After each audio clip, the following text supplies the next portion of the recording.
Hey DJ Prequel. Hey Dan Brophy.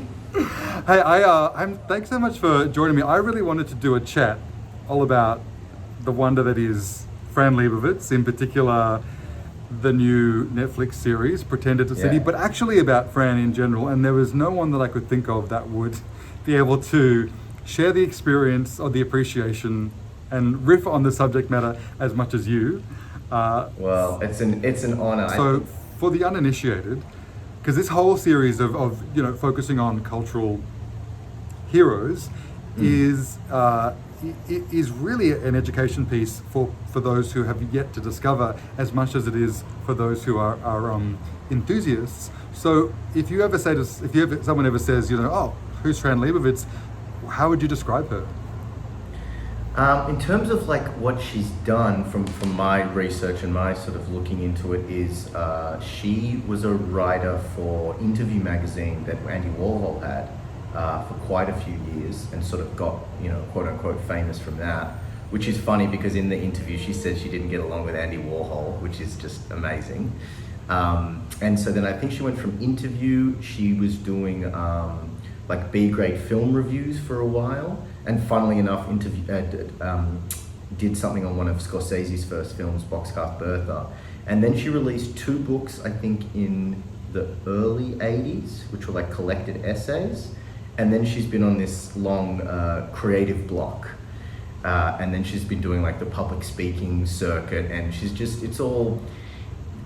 it's kind of like a Don Rickles kind of thing. There's no written down thing. It's just all chutzpah, like improvisational chutzpah, which is just my favorite thing.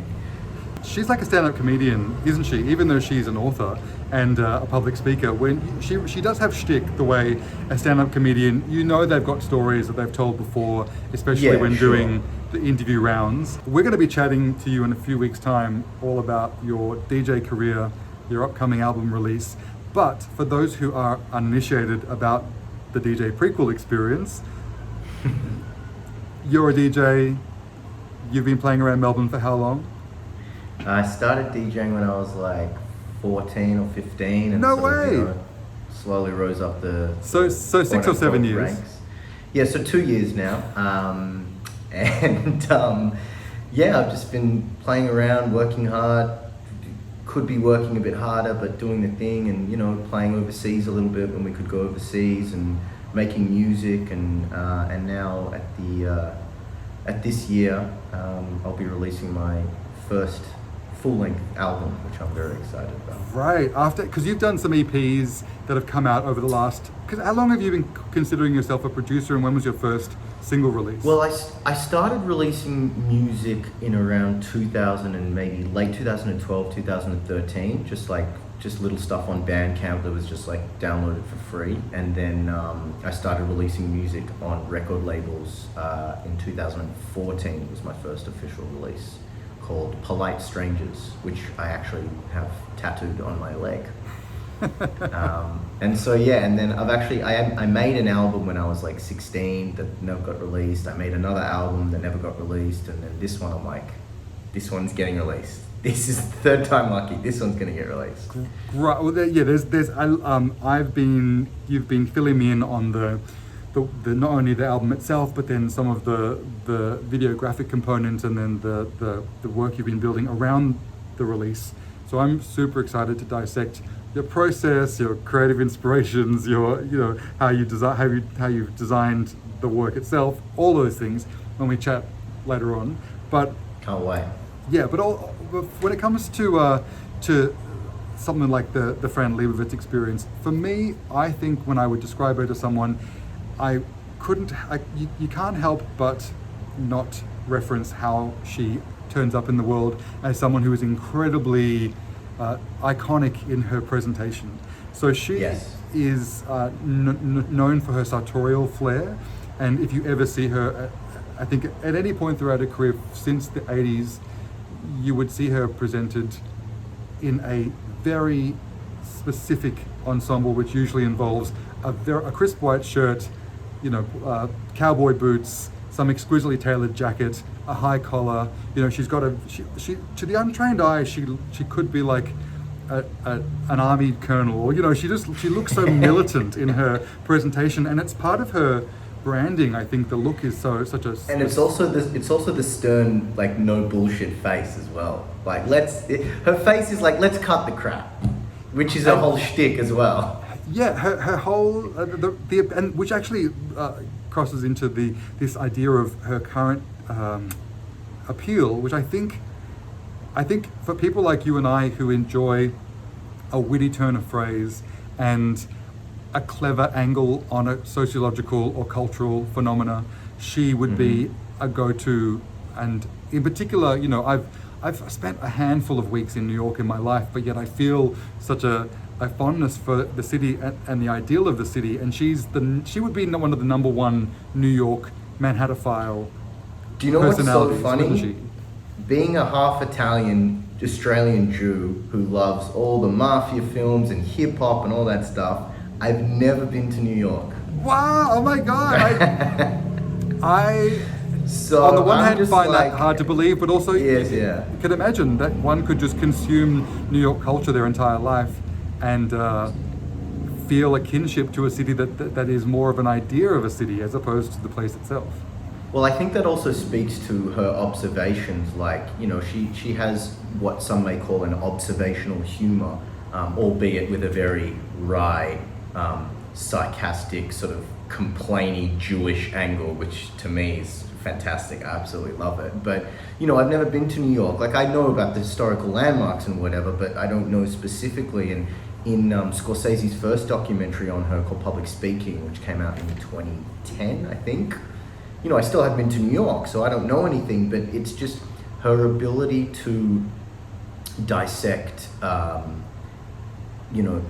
sociological and political and cultural movements and ways of thinking and, city mentality stuff in that sort of wry Jewish sense of humor. It's like, well, I haven't been to New York, but like, I totally get what he's saying. Like, because everyone's on their phones here as well when they're crossing the street, or, we lament certain parts of, let's say, Melbourne back in the 90s or the 80s as much as they lament certain parts of New York. So I understand it on that. But when I'm in New York, finally, touch wood when it happens, I think it'll open up another chasm of appreciation for the way that she goes about everything. The very first time I ever went to Manhattan in 2003, I think I was 20, and I was walking around, and it was just this flip book of scenes and moments of that Woody Allen film, that episode of Sex and the City, that Muppets Take Manhattan moment. and I think if you love, you and I are comic book enthusiasts,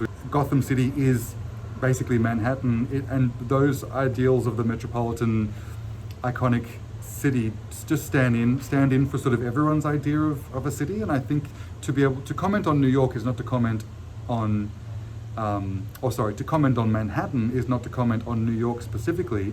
It's sort of to comment on city life, no matter what the city of the world is. So it almost has this sort of every city.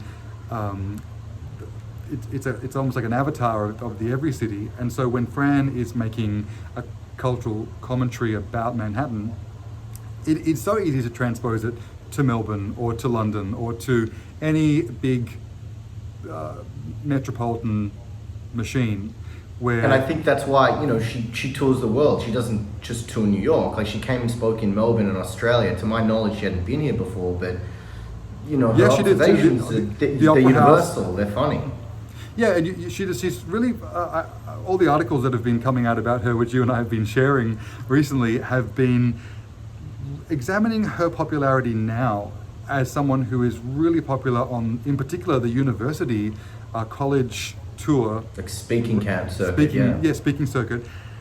And I can't help but think that in this day and age where nothing is certain and everything is, where the notion of truth and fact has been threatened, here you have someone who is unabashedly rigid with her respect for and appreciation for truth and fact. It seems to be quite a rigidity to which she sticks to fact as a matter of importance.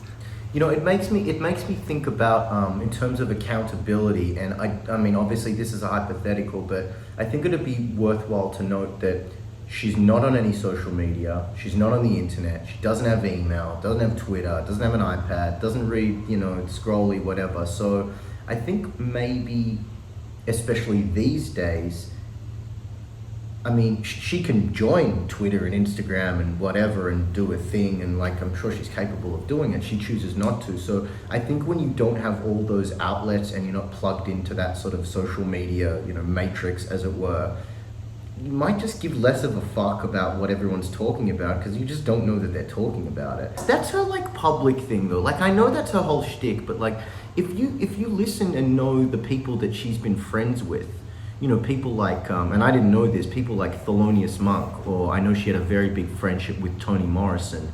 I mean, you can't do 4 hours of Fran Leibowitz shtick to Toni Morrison and have a 20-year friendship. I'm sure she's a good listener and she understands as well, and she learns and she takes things in. Like, as much as it's her shtick, like I'm sure there's, a little bit of a, when the camera's off Fran, like, like Don Rickles was the same. Like, he, used to give people shit and that was his whole shtick, but behind closed doors, everyone was like, he was a sweet, warm-hearted, old Jewish man.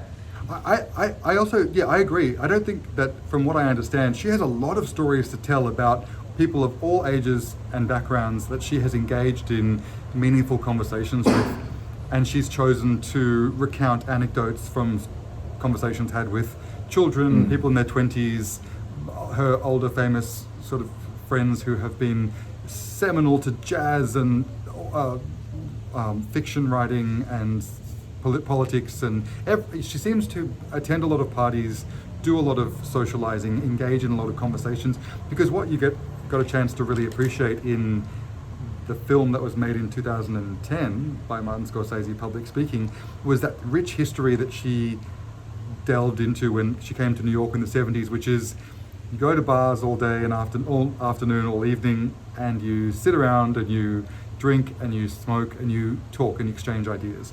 And I think that culture of which Manhattan intellectualism is sort of based around, which is gathering in public spaces to discuss and dissect, I think that's how she gathers her data points and her intel around ideas. And she would probably get a cross-section of a society concept before she decides what her stance on something is. A big part of her college speaking rounds involves people putting a hand up and asking a question of her, for which I notice she has a trick which I'm going to use, which is whenever someone asks her a question, they don't get a microphone, so they are usually yelling to her. Amazing. Love that. Don't get a mic, and then she gets to repeat the question that they've asked her herself, buying herself another 30 to 60 seconds of time to formulate a response. So what that woman asked was, what do I think about, kids walking through the street on their phones every day? And so in that time, it's rather than just give the immediate response, she's given herself a little extra moment to go, well, I'll tell you what I think. And usually she'll come up with an anecdote or a story that has some relevance to what's been asked, but it'll probably have been a concept or a story that has been thought about previously that is relevant to the question that was asked. 100%. I think the really interesting thing that you said before as well is, and which she would do now to a certain degree, but perhaps in the heyday of, the 70s and 80s and hanging around bars and listening to people's opinions, which I actually had this conversation with a friend of ours, Ben Wrightsmith, yesterday, which is the lost art of not saying what you think about a thing straight away, being like, because everyone's an expert now, and I'm guilty of it sometimes, I'm sure you are, and everyone is, but it's like as soon as something happens, all of a sudden, Prequel's the expert on, the bombing in Lebanon. Like, I don't know anything about that, but people are so quick to tweet about it or this about it, and I think that, I think it's nice when people go, hey, this is what I know about this situation, but I'm actually not an expert, and I'm willing to hear other people's opinions and form my own, and I'm not claiming to be, the world's foremost expert in nuclear storage in the Middle East in the mid-80s and the Iran-Contra deal, whatever it is. And I think that's kind of missing because we've got so much information. It's kind of like almost everyone expects you to be an expert on everything because it's all there. I just think it's a weird thing. Wouldn't it be great to be able to say, and you've reminded me how much more valuable this offering would be in that space. This is what I know about it, and this is what I want to know about it. You know, you could even just discuss your, like, what are the things that perplex you the most about the situation that you would like to find out more about? Because I personally find I love to comment on something in the social media space or explore it further once I've contemplated it enough that I am going to be sharing some insight into it that you're comfortable with, and that I've come to that I think is actually of value. And I think if it's something that, because I often find, you know, and really the extent of my opinion is, you know, usually about the release of some pop music album, for example. So it's never really, no one really wants to know my opinion on the bombing in Lebanon, but about, you know, do I think Katy Perry has another -- 1 hit in her? You know, like it's usually something trivial like that. You're picking your battles down. Picking your battles.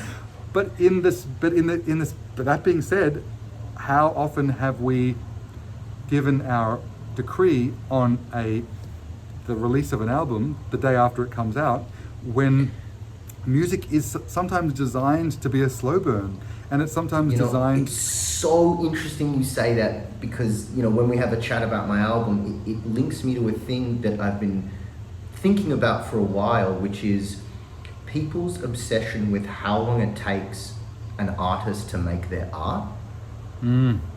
And I've been thinking about it so much recently. We can get into that later, but it reminded me of that. But the other thing is about talking about something that you don't really know about. There's also an elitism to it, and I really don't like that. And it's kind of relevant in the DJ world, and it's kind of relevant in like film world and whatever. But for a perfect example, the last time I saw you late last year, we were talking about some films and some series we'd seen and whatever, and I recommended some things to you. And you said what people should do. You should be like, oh, I don't know anything about that. Tell me more. That sounds like I might be interested in that or whatever. And you mentioned some things to me and I was like, oh, I don't know that director. I've never seen that, you know, that series before. Like, it'd be interesting instead of being like, oh yeah, I know about it, like blah, blah, blah, blah, blah, blah, blah. Like, or if I don't know about it, it's not worth knowing about, is another angle that some people have, which is, you know, I'm so across everything that's worth knowing. I mean, the thing is, you and I tend to rustle up things from the past which no one could be, you know, it's okay if you don't know about that little niche of cinema or that particular documentary. Exactly, it's okay. And I think there needs to be more of like, you know, it's okay that you don't know a thing. It's okay you've never heard this song. Like, isn't half the point of it to share? Isn't that what we're doing here as well? Like, oh my God, like I wish I was Dan Brophy so I could watch that film for the first time again. Like, imagine someone watching this and then going and watching public speaking for the first time. You know, perfect example is whenever you and I see each other, or whenever we're around each other, it instantly goes to, you know, what are you watching? What are you loving? What's blown your mind? What did you, you know, what are you obsessed with? And it's usually, I always fill the note section of my phone with recommendations for things that I need to go and see. And then the next time I see you, I might be like, oh, I saw that thing. I loved it. It blew my mind. What hooked you about the Fran Leibowitz experience? Because I think the thing that allowed, like I put public speaking, the documentary that Martin Scorsese made before the Netflix series from 2010, I put public speaking on my laptop as one of the downloads that just lives on my laptop, along with a few other favorite movies and key documentaries that I just watch when I need a little bit of a boost or an alignment to something that is, what does it give me? It reminds me to savor the city that I'm in and to love where I live. And when I consume that energy, those ideas, as served up so beautifully by a Fran Leibowitz, it really makes me want to live my city in a way that is passionate and dedicated and judgmental. No, I'm kidding. Totally. And, or just, you know, with a certain level of paying attention to. I think that's a wonderful thing I appreciate. That's the key thing, the paying attention to thing. It's actually moving through your space and your city and your life with an attention to detail and for someone who's so curmudgeonly, you know, she's such a curmudgeon in so many ways, you cannot put it past her that she lives a life fueled by passion. because everything 100%. she engages with on the daily, she does because she loves it, and if she doesn't love it, she wouldn't do it because she doesn't suffer fools. Is there anything about the Fran experience that resonates with you on like a gut level? I mean, first of all, I've never read any of her books or collected essay books. I tried to find a few on Amazon. I think they're out of print. Maybe they're going to print again. So I'd be interested what she's like in that form. But in terms of my first experience with watching the Scorsese, the original documentary, I just loved how observant she was. She's going 100 miles a minute in her mouth, but her eyes are just picking apart everything around her as well. So her brain must be always on like 200. So I love that about her, because often, look, if I'm being completely frank, you know, I'm a big loud talker as well, and I think that sometimes people think that I'm not a good listener, A, or B, that I don't take in what's going on. So I saw myself a little bit in her, a bit of a narcissistic way of looking at it, but it's true. The other thing is I love, you know, being a Jew, and even if I wasn't, I love the sense of humor of just shutting shit down in a funny, smart way. The timing, her comedic timing when she's answering questions and things, it's just, and when you watch the documentary, like, okay, maybe they're rehearsed, maybe they fed her the questions, whatever. But then when you see her live, it's like, no, she's that fast in real life. Like, she's not fucking around. Like, she's got an answer for everything. I love that.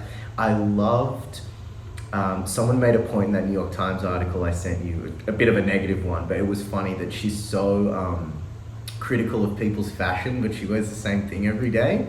And it kind of reminded me of another person that I looked up to from a work point of view, not that I have anything to do with fashion, which would be Karl Lagerfeld.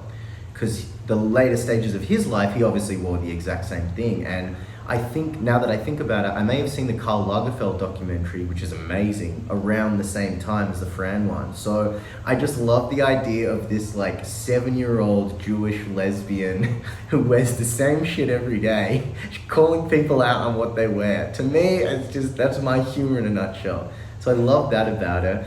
And I love that she's almost like, she seems to be almost like this, Zelig or like Forrest Gump kind of character, where she seems to have popped up at all these really interesting cultural moments, like not only in New York but throughout different decades as well. Like she's got the Andy Warhol fashion art thing, and then she's got the music thing. She's hanging out with Thelonious Monk, but then she's also friends with Scorsese, but then she's going to John Waters' 50th birthday. So I like that she's sort of this chameleon in all these different places, and like very much like a, you know, like a Zelig character. So I really like that about her as well. And someone with a quick wit, I have to take my hat off, because you can be funny in many different ways, in my opinion, but having a quick wit, I think you've either got it or you don't have it.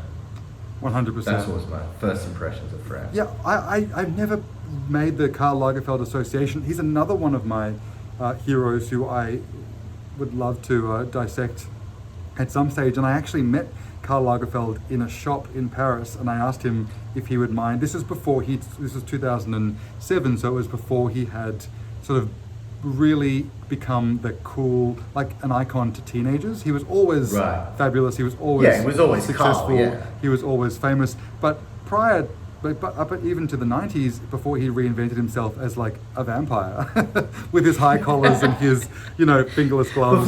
Before he auditioned for every Jim Jarmusch film without knowing about it.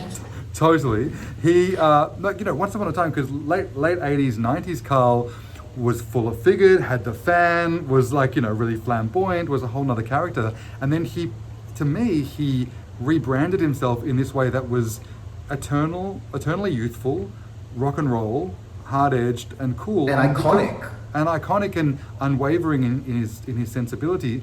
And something about like creating yourself as this iconic brand, to allow yourself to be as palatable and recognizable and digestible as possible to kids as someone in your 70s is so much like what Fran has done, either consciously or unconsciously, where she is, her biggest audience are college students. It's not like she's popular with people in their 70s any more than she's really skews quite young in her demo, and I think there's something about the fact that her mere existence and popularity as a 70-something lesbian Jewish woman is this iconic powerhouse of opinion and strength of character and wit and wisdom, who's so sage in her kind of, the neat ways in which she can compartmentalize quite lofty concepts. I think she is just such a brilliant icon of the modern day, and her showing up and being herself celebrates so many things that should be championed in society that I can't imagine anyone that's come before her who's even been remotely similar. Like, I mean, there's obviously, the great raconteurs of, the 21st century or the 20th century or whatever. Yeah, like a Dorothy Parker or someone who's been a social commentator in the past. But I don't know anyone who has existed in the culture in the 20th century anyway, quite the way she has. Look, I think going back to sort of comparisons of her and Carl, I think that both their documentaries that roughly came out around the same time, I think that had a lot to do with the youth exposure of them and their brand, because, I wasn't around in the 70s. I didn't know what the fuck Interview magazine was. I'd never heard of Fran Leibowitz. I didn't read her books. I didn't know. I'd never been to New York. I didn't know from Bar of Soap. And, I knew Karl Lagerfeld because, not that I'm a fashion guy, but I knew what he did. But when I watched the documentary of Karl, I was like, oh, and I wanted to dive deeper. But in terms of the evolution of Fran, I mean, she's always done like the late night talk show circuit. Like I sent you that clip with all of them together, and it's like 3.5 hours or whatever, and it's just heaven. You just put it on and just take notes on how to answer a question and listen. But I think that I also find her cultural relevance really organic and really not forced. Like, I don't think she's got like 40 agents behind her telling her like, you should join Twitter now and you should do this and you should dress like that and you should do... I think she's just like, I'm doing me and I'm gonna update my vibes and I'm gonna update what I talk about, because I'm not gonna talk about fucking Andy Warhol for the rest of my life or Interview magazine or whatever. So she's making, current cultural commentary, but she's really eased her way into sort of her perhaps second stage or third stage of her public life, especially with the speaking circuit, because she was a writer. Everyone knew her as a writer, and maybe she would go to parties and shit in New York, but she was a writer primarily. And after she did her 2 books and she got the writer's block, it was just like, okay, well, you've got a fucking amazing brain and a mouth on you, start doing speaking stuff. And this was back in the days when celebrities, or whatever you want to call them, would go on late night talk shows when they didn't have a thing to promote. I mean, you'd do it when you had a book or a film or whatever coming out, but people would go on these talk shows to shoot the shit and be funny. And I kind of miss that as well. I kind of miss someone going on not just to be like, and Jamie's new album's coming. This is ironic coming from me, but like, she'd go on just to talk about shit and do her thing. And I think I really like that about her as well. And going back to the evolution thing, it's been really organic and it's been really not forced. And, she still doesn't have the internet and doesn't have Facebook and shit. And she's still like, we're talking about it. Like, they just did a send-up of her and Marty's thing on SNL. I know that's not the biggest cultural barometer in the world, but it's something. And I think that it's very, or perhaps from where we're sitting, it's very effortless. Yeah, it doesn't. She doesn't strike me as someone who has. I'm sure she has people that she works with. She's probably not booking her own accommodation.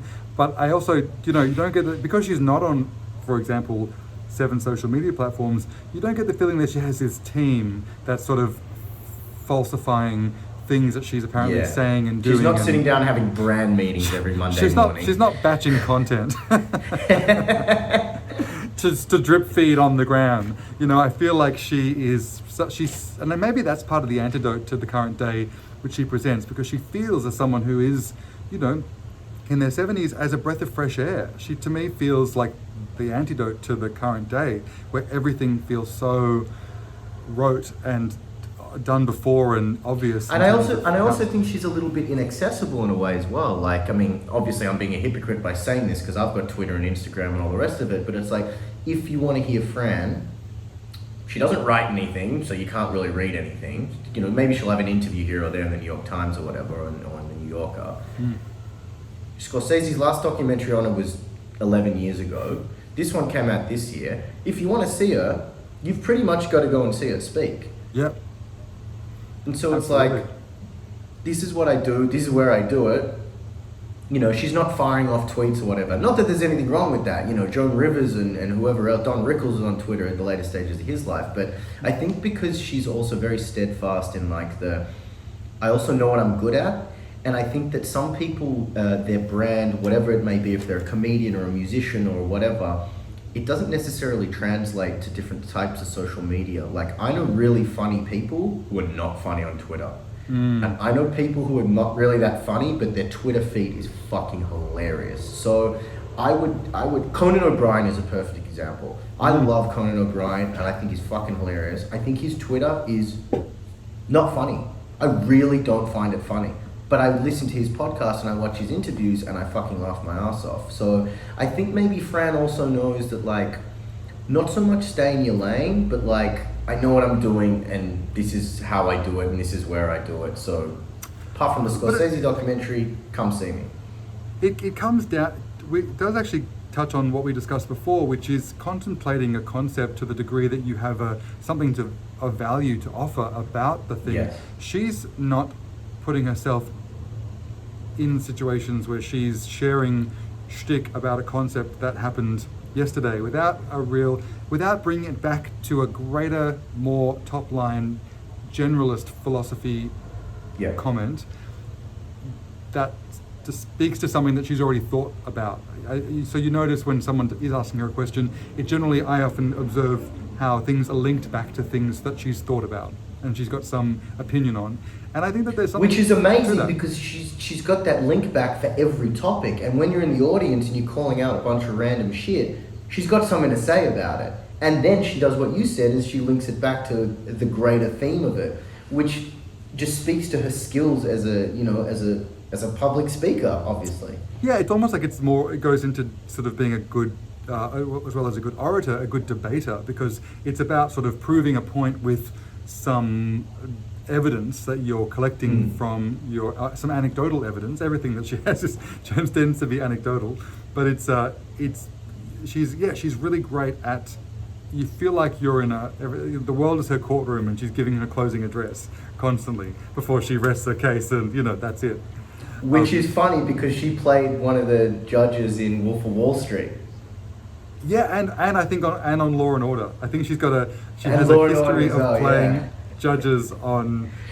She has judge cameos on certain. So this is before this meme was invented. But when I first saw Wolf of Wall Street and Fran Leibowitz popped up, I was in a full cinema with a whole bunch of people at this club I used to work at, and I was the only one, like, literally doing the Leo meme before it happened. I was like, Fran Leibowitz, that's Fran Leibowitz, and everyone's like, who the fuck's Fran Leibowitz? That's just some judge. And I'm like, Fran Leibowitz is the judge.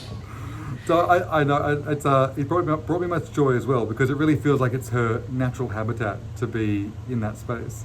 Judgmental. Well, she always talks about how she wants to be a Supreme Court judge because it'd be really easy because she can pass quick judgment and she doesn't actually have to physically write the opinion on the case because she get one of the clerks to do it, which I think is just such a perfect thing. Like, it's just, that concept is just so brilliant because obviously to be a Supreme Court judge you have to know the law inside out, but she's just like, I'll just cast judgment and then my clerk will type up my like dissent or agree or whatever. The messy details. Amazing. Well, I thank you so much. I feel like for anyone who is new to this world, hopefully we've given people an opportunity to work out whether they want to go down the rabbit hole. I've read the books, and so I can honestly say that the best... I haven't. I'll try and rustle them up and send them to you because they are out of print. I actually heard Fran on another podcast that I came across just recently. Oh, the one you sent to me. The one I sent to you, saying the purple cover thing, yeah. That she was out of print currently because circa COVID, all of these printing presses. Oh, they couldn't are print the press. That's right. And so all of these, so you could potentially buy her digitally. However, that being said, I found that while she feels so current when you hear her speak, the texts, which were 1979 and 1981, were the full official releases of her commentary books. They belong to a time, and I think you can put yourself in a place where you're imagining. To me, it's lovely to kind of see what was worth commenting on in the late 70s, early 80s in Manhattan. One of them is Metropolitan Life, and I forget what the other one's called. The other called. one's Collected Essays or something? Collected Essays, yes. And not only are the topics of their time in many ways, but I feel that her stories come to life when she's delivering them personally. So it was a great point of comparison to go, yes, this is humorous writing. She'll relay a conversation between a Hollywood agent trying to sell her book, and she'll describe him using witticisms as he sounded audibly tan, like really beautiful turns of phrase where you can appreciate her wit in terms of how she uses language in the written form, in a way that it would feel a little bit like she was laying it on too thick if she was to use those terms in person. But it's interesting. It's funny you say that, because the comparison and seeing the line, I found a very similar thing with Jerry Seinfeld's latest book, which essentially is just a collection of his stand-up jokes. And while they're funny, some of them I knew from Seinfeld, because obviously I know everything about Seinfeld, and some of them I hadn't heard before. So the ones I knew, I read them and played it back in my head as with the visual interpretation. And much like what you're describing with Fran's work, it's interesting to see the difference between that's funny on paper and that's in 1981, much like Seinfeld's joke in the 80s, which are chronicled in the book. And I've seen you say something like that live, and also an interesting study in the evolution of an idea in terms of like, this is when I wrote it down, and 5 years later I did it live and it became this, and I did it that way. And so it's a good point that you make. Yeah, I think I love the fact that a big part of the Fran story is her writer's blockade, where she has been stifled. I love how she calls it a blockade, not a block. It's so good. She's been stifled out of writing for 30 years now, and almost 40 years actually, and since 81, 40 years.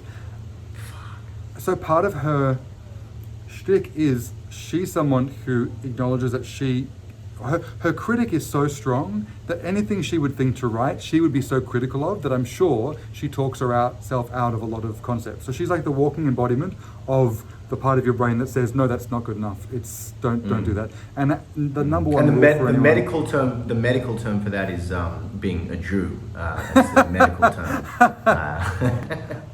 I think that the inner critic that has led her to be stifled in her output of her writing, I mean, maybe having read the writing and for it to have brought me far less joy than the speaking, it's almost as if the writing block just needed to happen so that the speaking career could be what it is. And that to me that turns me on as a concept, because I love talking to people about the journey of their creative process, and I'm interested in the idea that something that you thought you were going to do isn't the thing that you ended up doing, but was it any less worthwhile a pursuit initially, so as to allow you to take the pivot that took you to the place that you're really meant to be.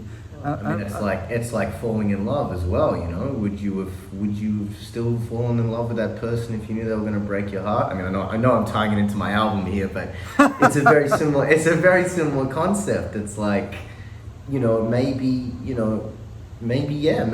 if she kept writing, she just would have released one more book and then kind of not got a book deal, and then or even like a book, some opinion writer in some fucking third-rate magazine, and we wouldn't be here doing a fucking podcast about her in 2021 on the other side of the world and never met her before. Or even maybe she would have released a book every 2 years, and as a result never have taken the journey that took her to the place to become as irresistible to the culture as she is now, where she was successful. But I mean, there are plenty of successful writers who are super prolific who are not quelling over in the same way. So I wonder whether or not Great pronunciation of Fran, by the way. Well done. Don't think it went unnoticed. Very good. I wonder whether or not that journey to get to this place needed to have the intention towards writing, for which the blockade had to be a necessary part in order to give us the true purpose work that we're seeing through this orator storyline journey. Well, I think it's funny when in terms of thinking about a writer's block, or as she calls it, a writer's blockade. It's a concept I think about a lot because, you know, if you've got a blockage either in your brain or in a pipe in a sink, like, it still has to come out somewhere. And, you know, I always, this is really weird and I'm not high, but I always think about this when I delete something off my computer. I'm like, but my computer doesn't shit it out, so where does it actually go?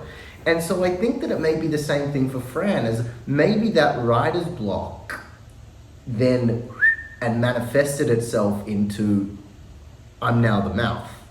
Do you know what I mean? Like, and I think that it's a very interesting concept, because when you're blocked, either you get unblocked through the same process of whatever it is you're doing, writing a book or a short story or a film script or whatever, or maybe you get unblocked by becoming a fucking sculpture artist or a fucking painter or a bodybuilder or whatever it is. So I think that you're right in saying that maybe if she did write a third and a fourth and a fifth and a sixth and a whatever book, that would have been creatively enough flow for her, and she wouldn't have had the block to go, oh, maybe you should try speaking in public, maybe you should do a speaking day, maybe you should go on the talk show circuit more. 100%, absolutely. I would think that there's something in that. I think that there is something. I think that the bitter pill, or like, I always think of it as the grain of sand at the center of the oyster that causes the irritation that creates the pearl,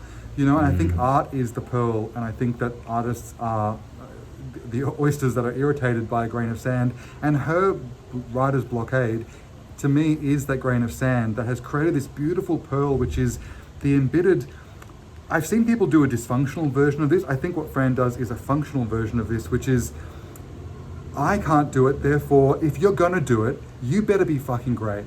You know, she kind of talks about the amount of people who write books who shouldn't write books because children keep on getting told how good they are, and people shouldn't necessarily keep telling children how good they are until they do something that's actually worth commending, which I think is, you know, a beautifully, you know, slanted commentary on the way in which parenting works these days. But there's something about that, if she was completely free-flowing with her creative ideas and had total peace with her process and was just allowing experimental free flow to come through her, she wouldn't have that cynicism and that kind of the brutality of her wit that demands a certain level of excellence. It was the perfect storm. It was the perfect storm of all those things. And I love your analogy about the sand and the oyster thing. And what I love about that as well is that it's not, there's a thing of sand and then you got an oyster the next day. It's like, it's gotta evolve. That calcification process. Exactly, and with that comes a bit of the Jewish cynicism, and then we mix that up together and we get this cynical oyster, this observant cynical oyster. And I think what you said about her, in terms of her, you know, obviously that she's very good at what she does. I think that some people who perhaps don't know enough or don't appreciate comedy or don't understand, you know, in specific, like Jewish comedy, quote unquote, I think that they may look at her as, oh, she's just some old bitch that's fucking rambling and complaining about everything. Which on the surface she is, but it's almost like it's the art of complaining. And I think that, not necessarily you have to be Jewish to complain or you have to be Jewish to understand that, but I think that because I was about to say, I had an Anglo-Indian grandfather that would have given any embittered old Jewish man a run for his money when it comes to complaining. But maybe that's just the wisdom of being older and being allowed to you know, you get a certain amount of grace for your sort of curmudgeonly embitterment as an older person. But someone could get up there and try to do what Fran does and literally just come off as, well, you're just fucking complaining and you're not doing anything and doing all that. And all you do is go around New York and just complain. And like, yeah, that's what she does, but it's so much more than that. It's the art of it, it's the timing, it's the observations, it's the understanding, it's the waiting to form the opinion, it's the quick-wittedness, it's the delivery, it's the cynicism, it's the acceptance, it's the denial, it's all these things, and it's to me, I mean, that's why we both love her. It's just a fucking pleasure to watch.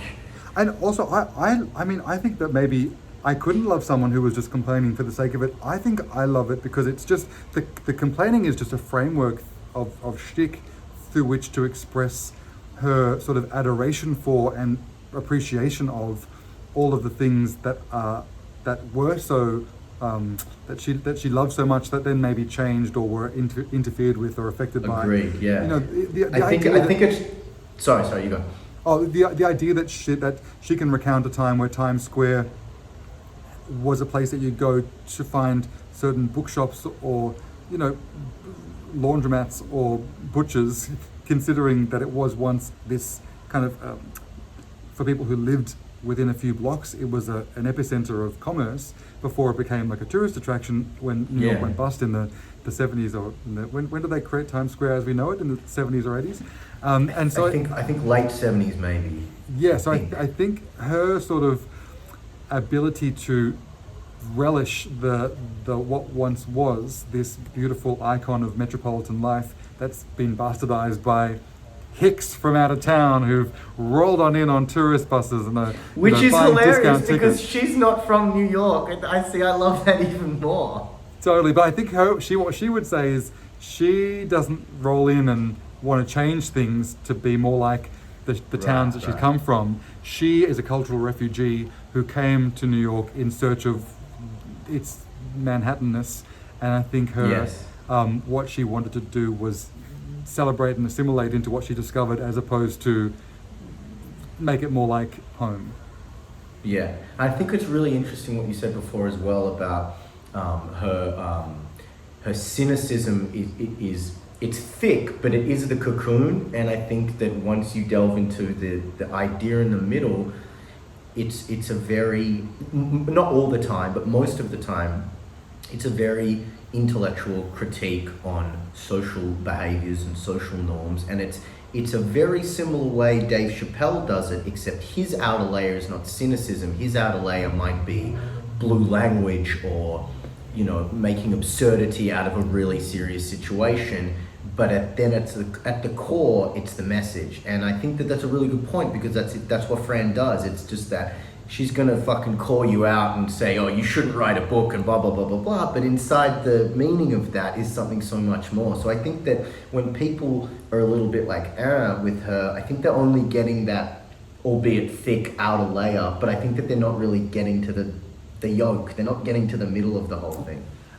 Yeah, which is a lovely way of reminding us that when you do get to go on a journey with something and peel back the layers and you get to whatever is there at the core of it, it is a much more, she's pre-packaged this experience so that you can instantly have this journey with her, and that's probably what makes people so fond of her, that she's, if it was all radiance and joy on every layer, I think it would maybe become less interesting or get old quite quickly. But instead she invites you... boring. Or be boring, yeah, exactly. She invites you to potentially have resistance to her sort of cynicism, but really that's just a very thinly veiled experience surrounding what is ultimately like passion and appreciation and relishing certain elements of life.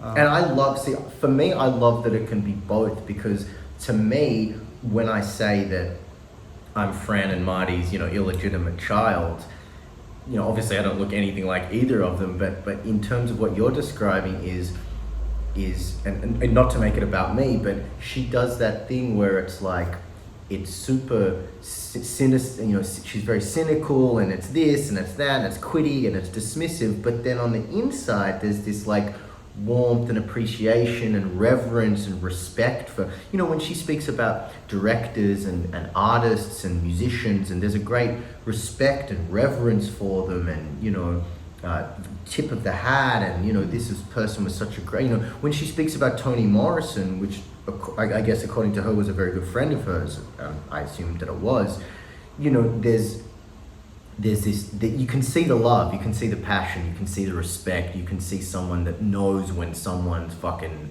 not only a friend, but someone that's very fucking good at what they do. And she, you know, there's still that little bit of cynicism there, but you see the love as well. She's yeah.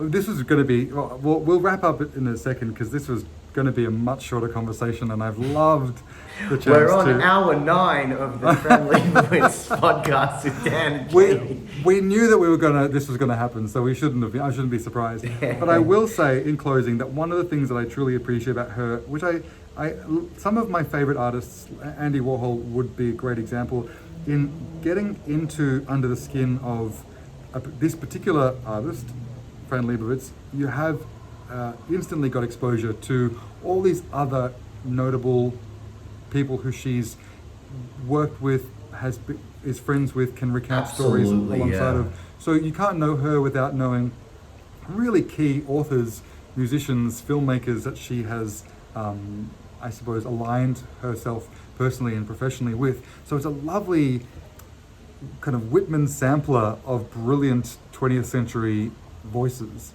And absolutely. And if you didn't know about them, like I don't know a lot about Toni Morrison. I kind of like, I knew her name, I knew a little bit about her, but then hearing Fran speak about her, I'm like, oh, well, maybe I should go and explore that as well. And what a great introduction. Absolutely. Do you know who is the other big friend with Toni Morrison and associate of is Oprah? So I think if she's good enough for Fran Leibowitz and Oprah, she's good enough for me. Note to self, read Beloved by Toni Morrison. Jamie, thank you so much. Prequel, DJ Prequel.